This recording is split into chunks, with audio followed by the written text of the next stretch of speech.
દેવભૂમિ દ્વારકા જિલ્લામાં સાયબર ક્રાઇમનો ભોગ બનતા લોકોના મુદ્દે જિલ્લા પોલીસ વડા નિતેશ પાંડે દ્વારા પ્રેસ કોન્ફરન્સ યોજાઈ। સાયબર ક્રાઇમનો ભોગ બનનાર વ્યક્તિએ તરત જ પોલીસનો સંપર્ક કરી ફરિયાદ કરવા અનુરોધ કરાયો।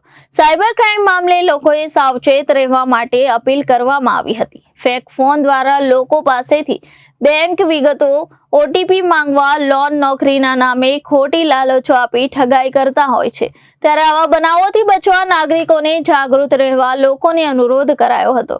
સાયબર ક્રાઇમનો ભોગ બનનાર વ્યક્તિએ તુરંત જ પોલીસનો સંપર્ક કરીને ફરિયાદ કરવા વેપારીઓ જિલ્લા એસપી નિતેશ પાંડે દ્વારા અનુરોધ કરવામાં આવ્યો હતો। તેમજ સાયબર ક્રાઇમ મામલે લોકોને સાવચેત રહેવા પણ અપીલ કરવામાં આવી હતી। આજરોજ જે છે સાયબર ક્રાઇમ અવેરનેસ બાબતે જે છે પ્રેસ કોન્ફરન્સ આયોજન કરવામાં આવેલ છે। ઘણી વખત જ્યારે કોઈ પણ માણસ સાયબર ક્રાઇમનો ફ્રોડના ભોગ બનનાર બને છે ત્યારે જે બેંક અકાઉન્ટ્સ જેમાં શંકાસ્પદ ટ્રાન્ઝેક્શન થયો છે એ ફ્રીઝ કરવામાં આવે છે।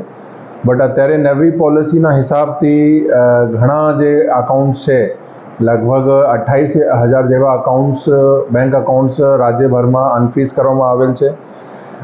પછી જિલ્લામાં જે છે 38 જેવા લોકોને અમને 8 લાખ જેવી જે છેતરપિંડીની રકમ છે એને પરત કરવામાં આવેલ છે।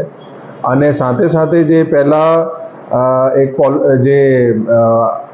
જે સાયબર ક્રાઇમનો ફ્રોડ થયો હોય, કોઈ અરજી થઈ રહેલો, એમાં ફરિયાદ પછી અકાઉન્ટ ફ્રીઝ કરવામાં આવતું હતું, તો એ પણ જે છે એની નવી પોલિસીના હિસાબથી એની એક અનફ્રીઝ કરવાની જે પ્રોસેસ છે ખૂબ સરળ થઈ ગઈ છે।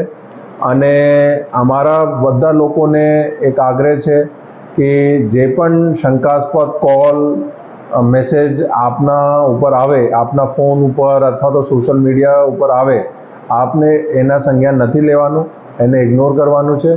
અને ઘણીવાર એના કારણે જે છે ઘણા લોકો સાયબર ક્રાઇમના ભોગ બનનાર બને છે। Bureau report, Devbhumi Dwarka.